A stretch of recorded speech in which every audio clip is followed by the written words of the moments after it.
Hello everyone and welcome back to TowerGate. It is TowerGate day number 331.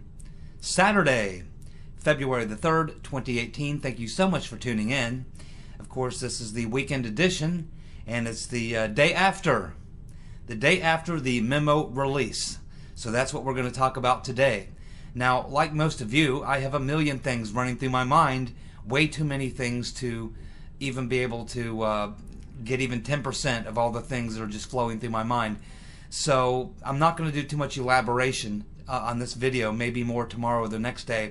What I want to do now is just kind of go through the memo, and because that's what I just finished doing about an hour ago. And what I did is I just sat down with a notepad and I read through the memo, the FISA memo, and I just took some notes along each point along the way as the memo is laid out, just to give you my thoughts on each point. And then I'll have something to say after I go through this about what I think this is all about. But first, let me say before I do that, for a lot of us here who, for myself, I make these TowerGate videos, and those of you who watch the TowerGate videos, probably no major bombshell here because we are so far ahead of where everyone else is.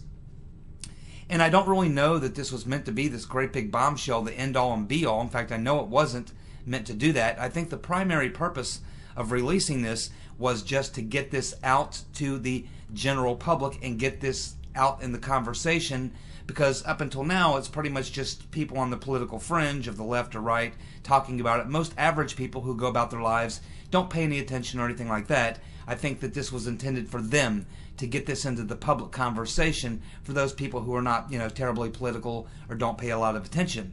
And I think it was also designed to kind of clear the cloudiness away, because there's so much conversation going on. I think Nunes wanted to establish a core basic set of facts to begin the conversation, so that now when the conversation happens, there's a core set of facts, because up until now it was all speculation about what they used to get the FISA warrant, who they surveilled, and all these types of things. So I think that Nunes wanted to establish some basic facts from where we can start now to have the conversation and the investigation.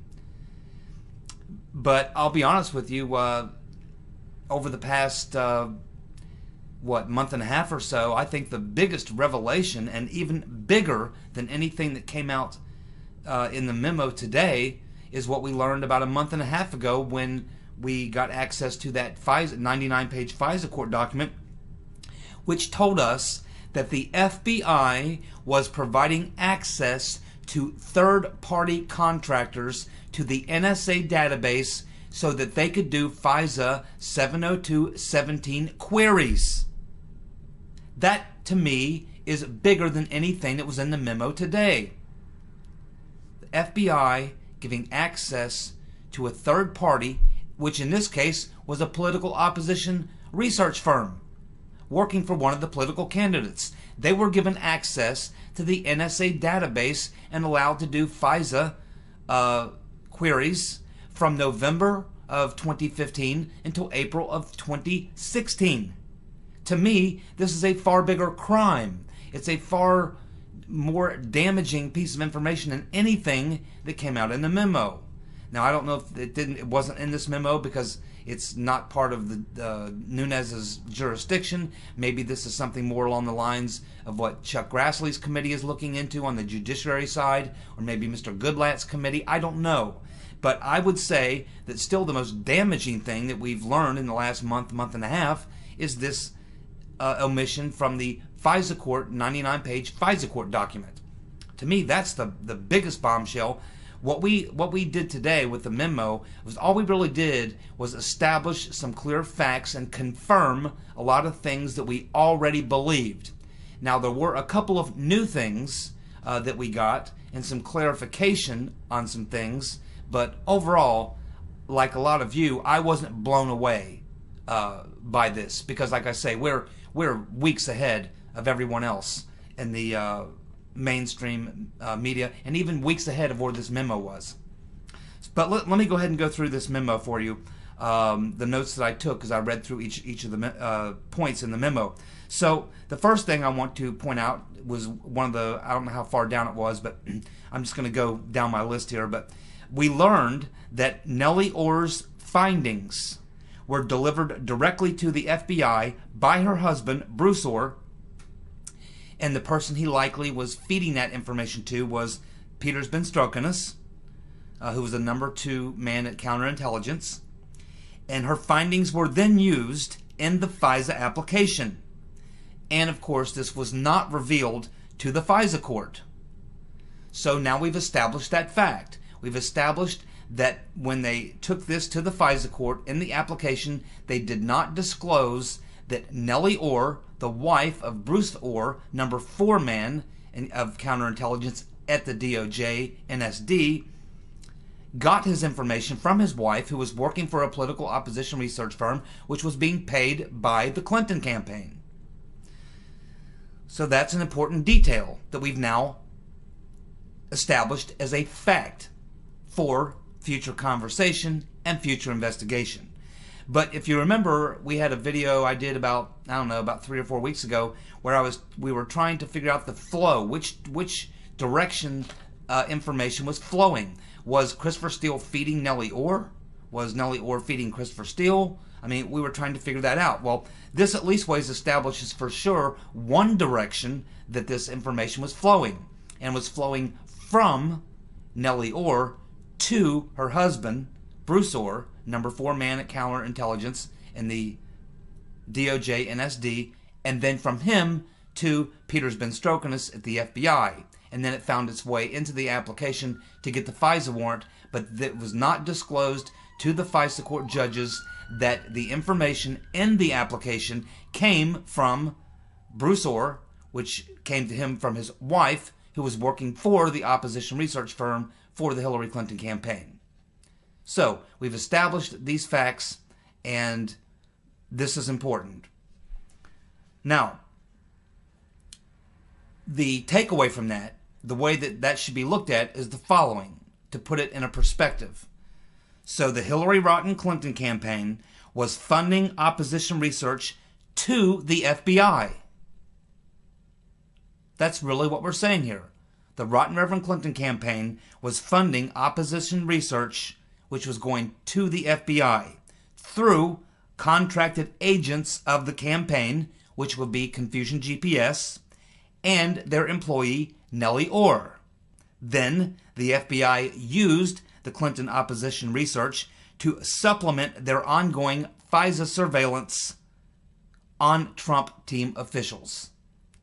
This is the statement of fact from this particular line in the memo that has been established, is now a basis in fact, and can be used as we move forward for more investigation. And of course, just this one thing here, I have about another 50 questions as a result of this.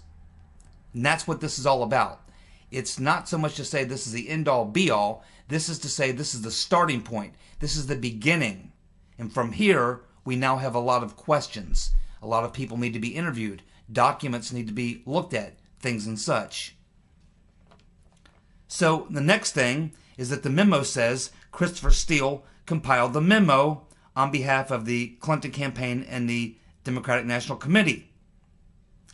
And again, this continues to be the theme that's played by all sides, left or right, agree or disagree, doesn't matter. Almost everyone still continues to feed this narrative that Christopher Steele was the primary person who compiled or authored the dossier. And as you know, if you watch my TowerGate videos, I continue, and I will continue, to believe that Christopher Steele was not the primary author of the dossier. Yes, he had a role in putting it together, I assume some limited role, but his function primarily was 3 things. Number 1, he was the person to give it credibility so that he could give it to intelligence agencies, because that's not something that the Clinton campaign or Perkins Coie or Fusion GPS could do.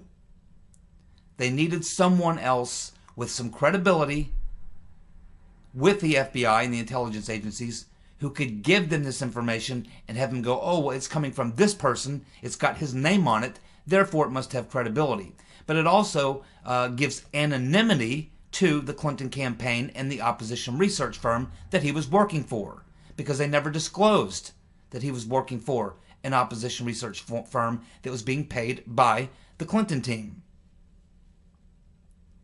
So I will continue to believe that Steele had a role to play in handling the dossier and being a part of it, but he was by no means the primary author of the dossier. I think that that will be bared out in the months to come, and I will be proven correct, and I'll be one of the few, and I'll be damn proud of it when people can go back and watch my videos and say, wow, this guy had it figured out 6 or 8 months ago. It's common sense. If you go through this thing, the more you look at it, the more you see that Christopher Steele was probably not the guy who put all this together. He was an important player, but not the guy who put this together. Next, the FISA applications did not disclose the role of the Rotten Reverend Clinton or DNC funding Steele, even though this was known to the FBI and the DOJ. Now here is where the crime, one of several different crimes, happened. They presented this information to the FISA court. They knew that Steele was working for Fusion GPS and knew that Fusion GPS was a political opposition research firm being paid for by the Clinton team, but they did not disclose that to the FISA court. Now that, I assume, is a crime. And so that's been established here in the memo, and so that is important because, again, that's been a point of debate. Now you can no longer have that as a point of debate. It's now an established fact that that was the case. They went to the FISA court, they presented them with this information, but they never told the truth about where it was coming from, who was paying for it, and who was putting this all together. And that certainly has to be a crime when you're talking about going for a FISA warrant. It would be if you were going for a regular warrant, just in your local police department going for a warrant. They go before a judge and they withhold information that might affect his decision. Next, the FISA memo cited the news article by Yahoo News by Michael Isikoff, but it does not disclose that Steele was Isikoff's source, and they knew it. So they go to the FISA court, and one of the reasons that they use to get the warrant is this story by Michael Isikoff from Yahoo News. Yet they failed to disclose, even though they knew it, that it was Christopher Steele that was the source, the exact same person who was the source of the dossier. They're using the same source, but they're not telling the FISA court the truth about who the source was behind the source. And quite honestly, they're going to the FISA court and using the story by Michael Isikoff from Yahoo to get a FISA warrant? Now, if they would have went and interviewed Isikoff, which maybe they did, and he would have said, yeah, well, I got it from this guy, and maybe they did. But they just didn't tell the FISA court. Oh, yeah, we got this article from Yahoo News by Michael Isikoff.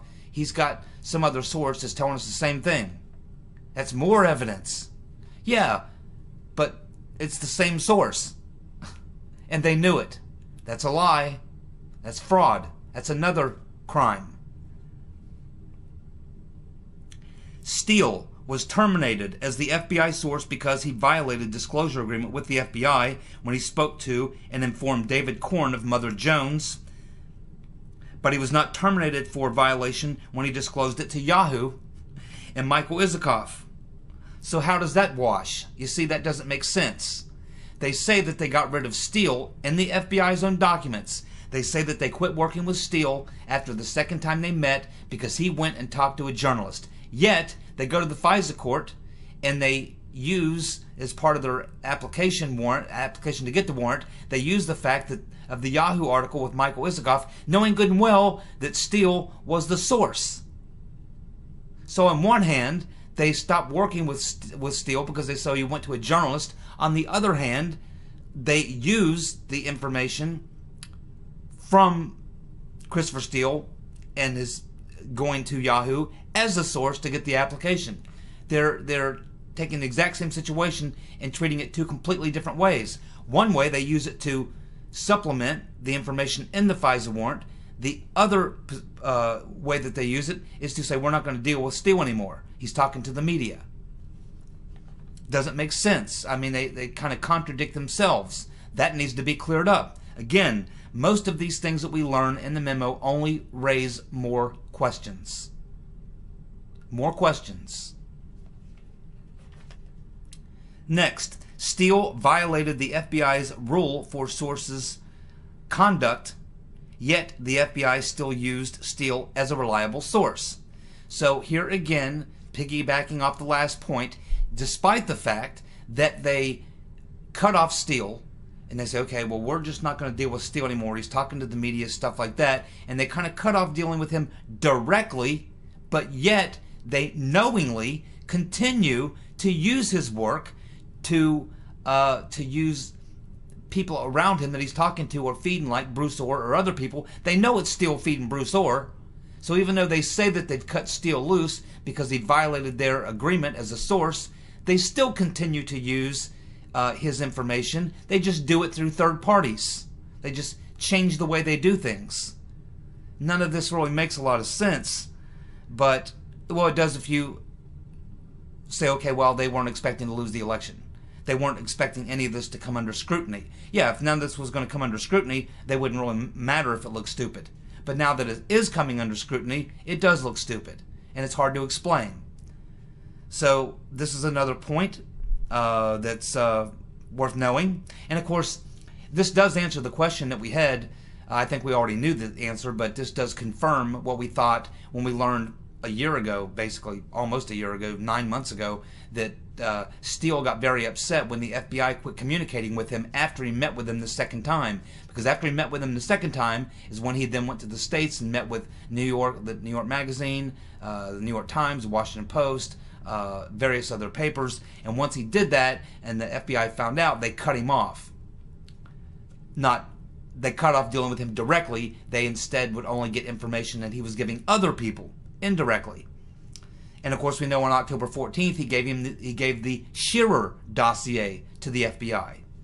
And we also know that he passed the dossier to John McCain in December of 2014. So, or 2016 rather. So, it's very convoluted, but we've at least established some of these facts. The next thing, Steele showed clear bias because and this is actually in the document. Steele showed clear bias when he told Bruce Orr that, quote, he was desperate that Trump not get elected and was passionate about him not being president, unquote.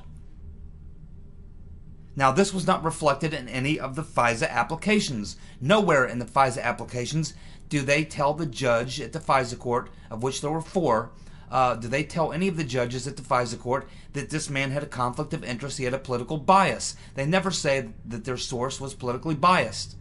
They never talk about their source at all in that respect.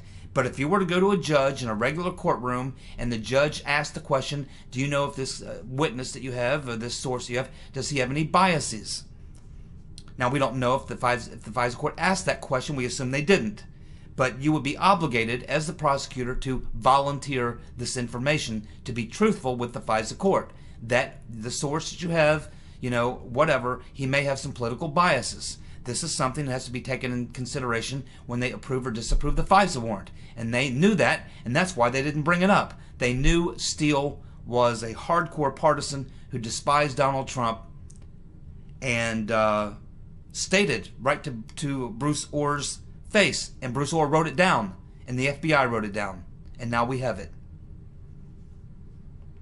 The FBI concealed the relationship between the Orrs, Steele, and Fusion GPS to the FISA court. Yes, we just talked about this point earlier. They went to the FISA court, and they never disclosed to the FISA court the relationship and the connections between Bruce and Nellie Orr to Steele, to Fusion GPS. They never established those connections or relationships to the FISA court. Again, that's another count. I don't know how many counts we've got now, but it's at least, 4 or 5 now criminal counts? Comey briefed Trump on Steele's dossier, even though the FBI's independent verification unit assessed that Steele's report was only minimally corroborated. Exactly. Comey goes and briefs Trump. He stands in front of Congress, or sits in front of Congress in open testimony under oath, and says it's a unverified and salacious document. Then he goes and briefs Trump on it. Why did he do that? Well, the only reason he did that was so that they could start running the stories. Because at that point, once the FBI director briefs the president, it's now a story that can be reported on. That's the only reason they did it. Which helps build the case for what this crime is really all about, which is that it was a frame-up. That's the big picture. They're not focusing on the big picture yet. Not there yet. Not with this memo. McCabe testified in December of 2017 before the Senate Judiciary Committee that no surveillance warrant would have been sought for the FISA court without the Steele dossier information. Boom! Smoking gun right there. If you wanted the smoking gun as to whether or not the dossier had anything to do with the FISA court application, there it is. And they've got McCabe on tape. He said this on tape to the House Intelligence Committee. That's what he said, and they've got him on tape saying exactly that they would not have gotten a surveillance warrant, would it not have been, or that he said they would not have even sought the FISA warrant without the Steele dossier information.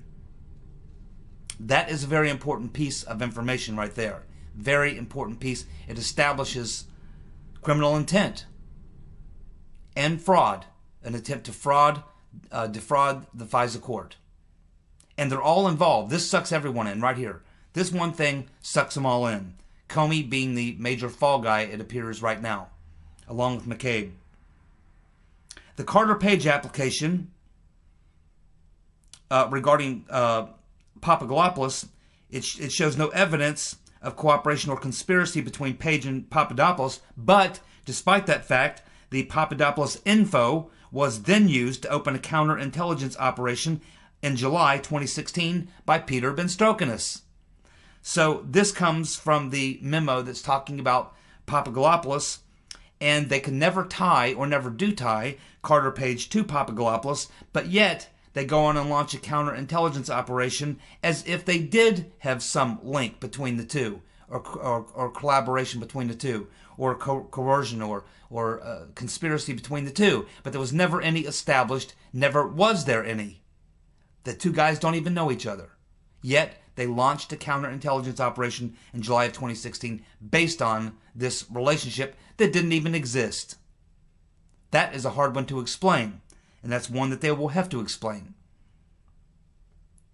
The Strzok-Page text reveal discussions about the investigations, about orchestrating leaks to the media, and also about the insurance policy against Trump's election. That's what those texts tell us, and that's very important, and that will come into play later on down the road when we get to the part where we make the case for the frame-up. So what this is this is the beginning of the unraveling. There are hundreds of details that are left yet to be unearthed. This memo does more to raise questions than it does. It answered a lot. It verified a lot of facts that have been up in the air that we can now say these are now verified facts. It's a starting point from where we go from here to dig deeper and to ask more questions and to begin an investigation.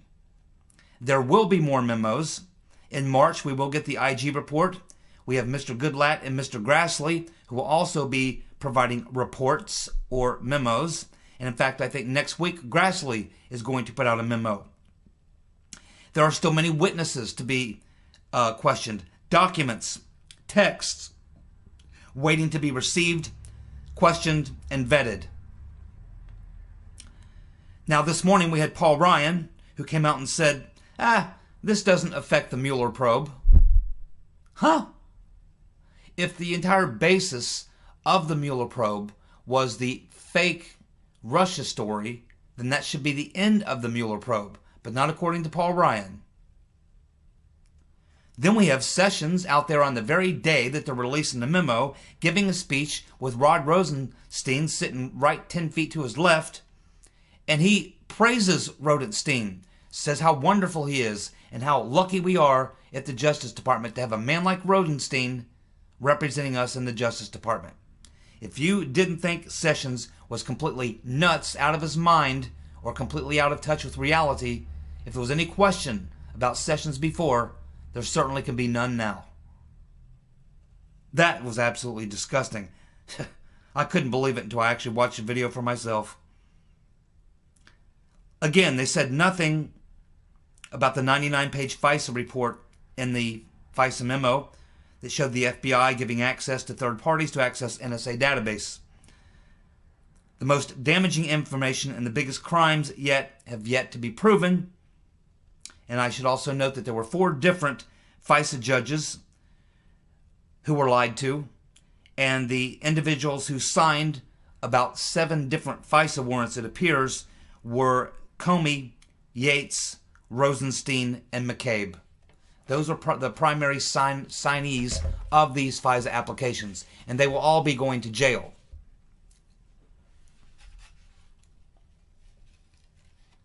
So there it is. I think the memo accomplished what it was supposed to do. It's now become mainstream. People are talking about it.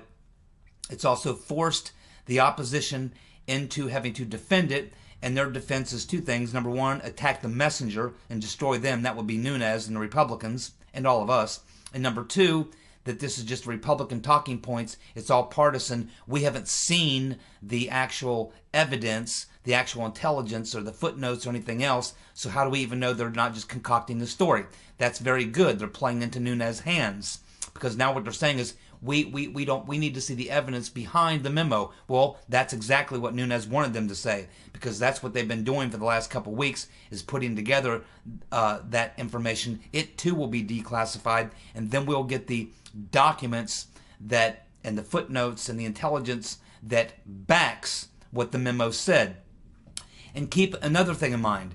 This FISA memo that came out today is just one small aspect, or it's not a small aspect, but it's one aspect of the overall thing that we're looking at here. This FISA memo today was really just to hone in on the FISA surveillance court, the subpoenas that were used to get the surveillance, the applications and what they used for the intelligence or the reason, the probable cause to get the warrants. That's really what the FISA memo, the 4-page memo, was. It's really just focused on a very narrow focus on the FISA process that they went through to get the FISA warrant.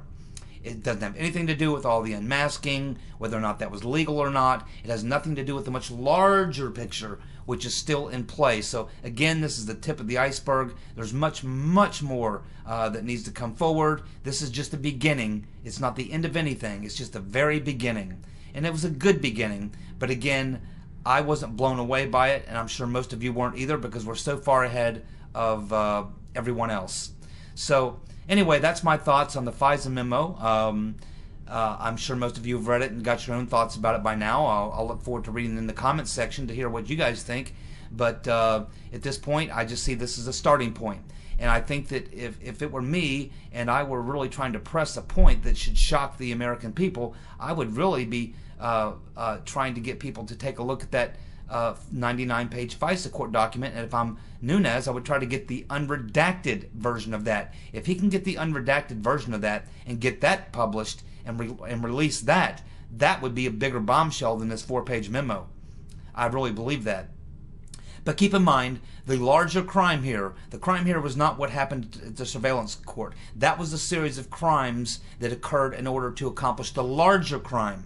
And there were 2 crimes, 2 large crimes. The first was to destroy the candidacy of Donald Trump with a smear campaign using government resources. And when that failed and he won the presidency, then the next thing was to orchestrate a frame-up.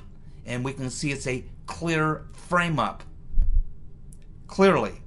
And that puts it into a totally different context. And that's why we need to get there for what this thing was all about. That's the big, big crime, with many, many small crimes that made up the larger overall crime. That's the way I see it. Thanks for tuning in. I'll be back tomorrow with more. You guys have a good night. Goodbye.